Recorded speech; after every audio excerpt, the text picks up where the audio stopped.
Hey, I'm early getting my kid from school, so I had a minute. I just wanted to fit in another chapter of Who is My Child?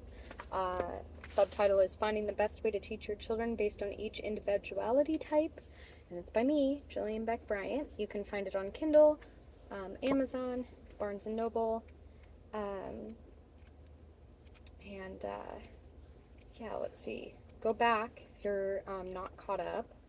We are on chapter 10, I believe. Yep. So the technology era. Gotta love it. How technology is stripping our society's reality. Sorry to burst your bubble once again here, but it's a proven fact that technology increases autistic and ADHD behaviors in children. Yet, even with the rise in autism rates, schools are still pushing an insane amount of technology. When I worked in a library, they reserved half of the class time to learn computer lab, even for younger children. What happened to just good old-fashioned books, people? I'm not saying this isn't a skill children need to know in today's world, because it is. I'm just recommending a little more moderation and time for children to be children. They have 15 to 20 minutes of recess and hours of screen time. Not healthy for any developing young mind, let alone the wild child. Studies have shown that anything over 2 hours a day is lowering their IQ. Parents need technology sometimes to get anything done, so why do we pay taxes and or private schools for teachers to sit around and put kids on electronic devices all day? I think not. Too much testing, much electronics, and not enough direction. Teaching of life skills, get your body moving lessons. Probably because classroom size is increasing too much. Don't get me wrong, I feel for the teachers here too. Bottom line, the system needs to change. How can you help? Volunteer, petition. Those are just a couple of my many ideas. Since I started writing this book, I've gained even more education and experience, and I can tell you there are many possible factors that cause autism, ADHD, sensory integration disorder, and anything on the spectrum and or increase associated behaviors. 1. Excessive electronic usage. 2. Trauma, abuse or witnessing it. 3. Vaccines, especially in boys, double the chance because of genetic gender-specific mutation. 4. Coddling, sheltering, neglect, and lack of boundaries and consistency. 5. Sugar processed and GMO foods. 6. Frequent use and exposure to toxic chemicals found in fragranced household products and plastics. I guess you can say I've done my own personal study. Public schools these days use electronics way more often than they used to. It has been statistically proven that electronics can create and or increase hyperactive or attention deficit behaviors and disorders in children. New studies have shown that ADHD is somewhat a form of autism anyway. If your child is on the spectrum, then the government learning programs and schools are most definitely not the best fit for your child. Children getting overstimulated by these devices or getting put into a dreamlike state. So anytime a teacher instructs or they are expected to take a test or anything that will help them in college. No, I'm not for the testing programs. Touch on that later, perhaps in another book. They are bored and confused. Side note, Montessori doesn't even recommend introducing electronics until at least age 7, when a child can understand the difference between fantasy and reality. And they're like in concrete thinking, I believe. There's different stages. Now, the more positive side to technology, as we observed during the 2020 COVID-19 pandemic, is it's a much needed skill to have. We were forced as parents, teachers, employees, and employers and business owners to go virtual with everything. This was kind of a blessing in disguise, actually, because it also forced more mothers to be at home with their children.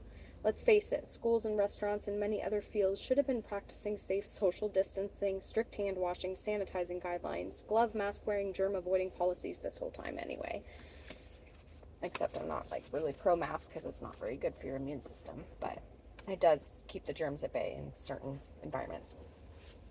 Or if you're showing symptoms or anyway, or just stay home. The autistic generation, the problem with technology.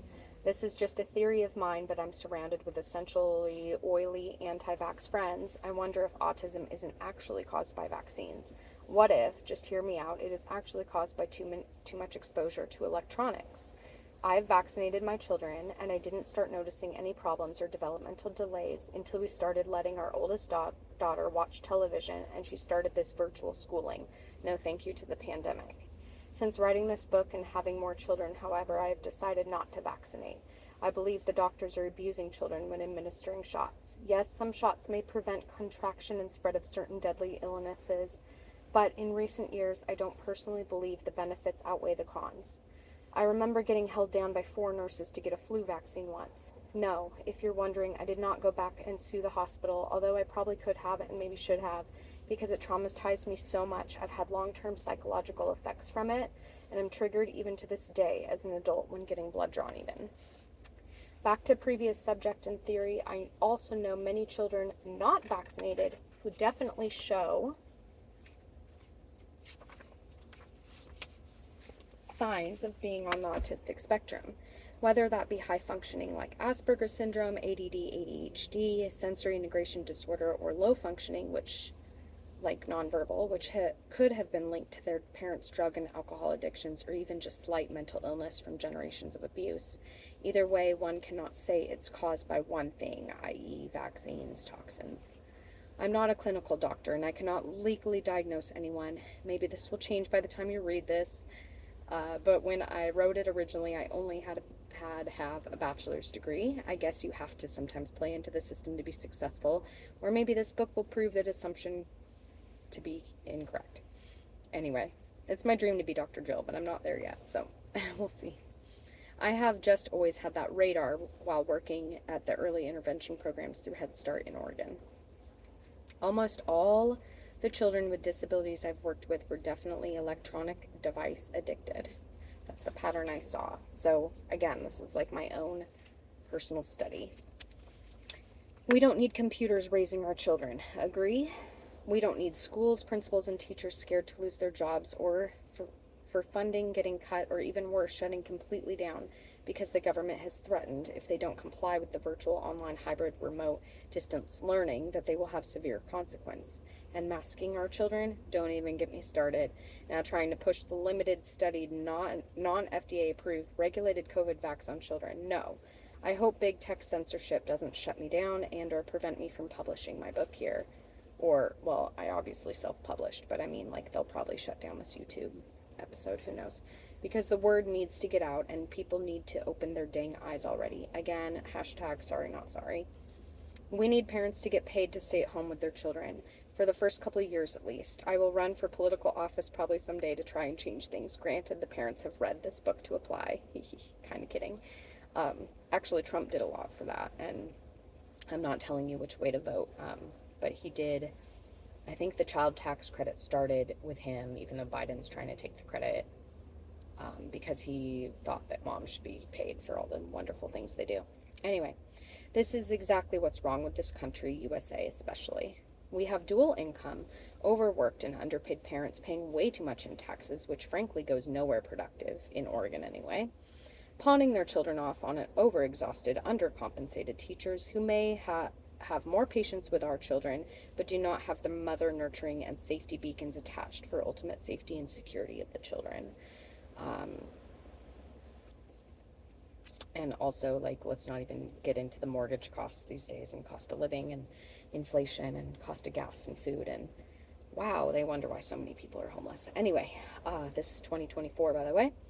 There are shootings we have to worry about: bullying, kidnappers, sex traffickers, child molesters, drug addicts. No, we do not get drug tested to work with your children.